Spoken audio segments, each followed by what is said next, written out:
The cracking door.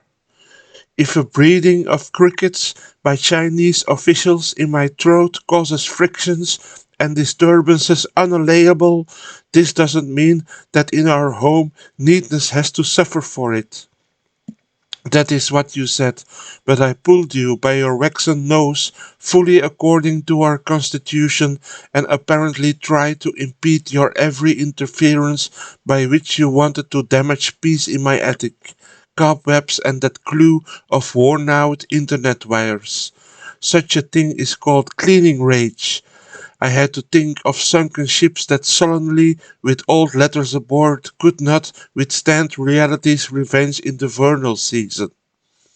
Not that you possess biological weapons, although you came stumbling up my little ladder with a bucket and some corrosive product.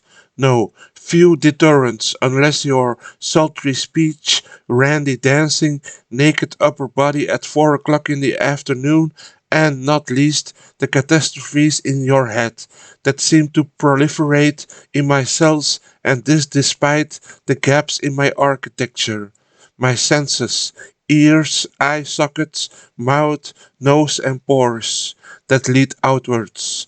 An actual airstrike is danger that is not so great, nonetheless I would start, as narrator, a mutiny, and insist that you'd confess the thing about the crickets is a stupid example largely intended for folk who would rather pass up on punctuality, cleaning frenzy, and a number of other proportional formalities as being instances of some unwanted intervention.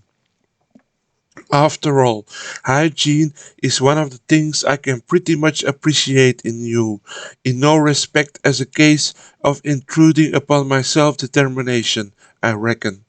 Anyway, I could not but acknowledge that indeed I too had heard some strange chirping in our attic. However, and after all, underneath a house's helm roof memories live, and each tempering of their chaos and dosage seems to me excessive and possibly even dangerous. I'm not a fan of restriction, and I don't feel triggered for a sifting of my past. You, on the other hand, were perfectly willing in this, even concerning what I consider in myself as good taste.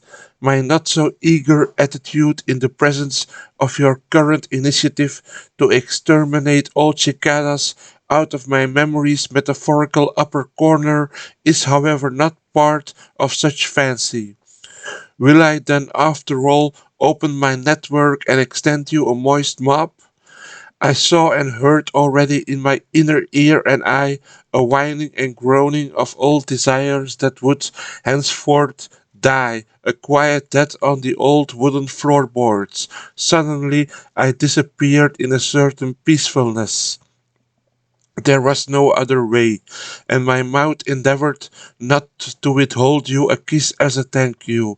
Wisdom is and will be a blessing coming from above, not from between my legs, but from somewhere on a higher floor, I reckon.